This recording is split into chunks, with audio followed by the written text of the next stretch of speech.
In this topic, what we're going to be talking about is an amazing phenomenon. It's called total internal reflection. And it works as such.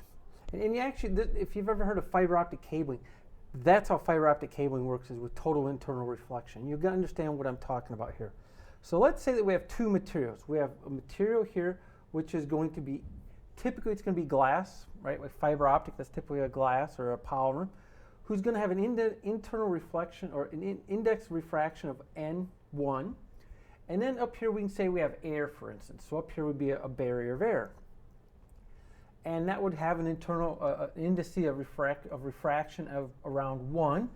If it's a glass, it's going to be around 1.5. And so N1, the index of refraction for the first substance, is going to be greater than the index of refraction for the second substance. I don't know why I keep saying reflection, probably because it's up there, but you have refraction, reflection, it happens. And the green line, once again, is going to represent our normal. So let's say that I happen to have some source of light right there. And it's going to be at some angle to the normal. As such, let me see if I can find that dot. All right. And it's going to travel in such a way that when it hits this, remember, since N2 is less than N1, the angle of reflection is going to be further away from the normal. All right. So what we're saying is that this would be theta 1, this would be theta 2, and in this case our theta 2 is going to be greater than our theta 1 because the index of refraction up here is less than the index of refraction down there. And this theta 2 is going to go further away from the normal because the air is going to be a less dense material than, for instance, in this case, which we've decided to be glass. And what can happen now is you can actually change this angle even more. So you can come in with a light that's going to be angled at such an angle as this, all right?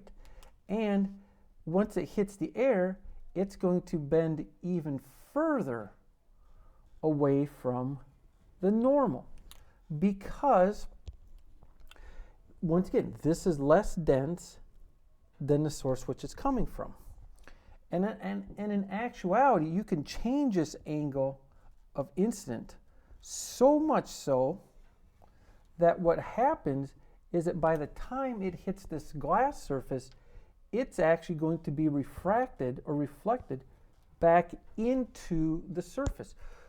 So what happens is it never actually leaves the substance. It never escapes out because once it hits this angle, it's going to be refracted back into the substance itself. Now, there is a certain angle in which this occurs, which is called the critical angle. There's a certain angle in which this occurs, which is called the critical angle.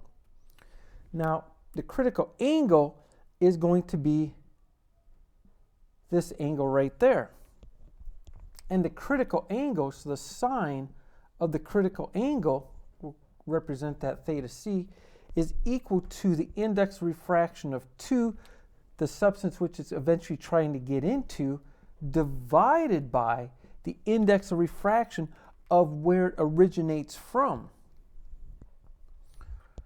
And the angle which the light stays in the material is the critical angle. And that's how fiber optic works. Fiber optics works in such a way that the light that travels into the actual fiber optic never actually gets to leave that substance because the critical angle of such. So light coming into that fiber optic is at such an angle that the light stays in the fiber optic. All right. In chemistry, there's infrared spectroscopy, and that infrared and sometimes this infrared spectroscopy could be taken with an ATR cell, which is short for attenuated total reflectance. The exact same phenomena are happening there. What happens is you may have a diamond cell. It's literally a piece of diamond. You put your sample on here, and what happens is the infrared light comes up here, interacts with the sample ever so slightly. There's what's called an effervescent wave. The effervescent wave just somewhat travels a little bit outside of that substrate where you'd have your sample, and then it comes back into the glass and then eventually to your detector. And how it interacts with that sample is going to change the refracted light as opposed to the incident light. And that's called attenuated total reflectance, which occurs, as I mentioned, in infrared spectroscopy. But this is an amazing phenomenon. You can see this in anything that has to do with some type of fiber optic, in that the light stays in that optic, in that cable, because the light that's incident within it is going to be that of a critical angle or greater. If you have any questions on this, please let me know.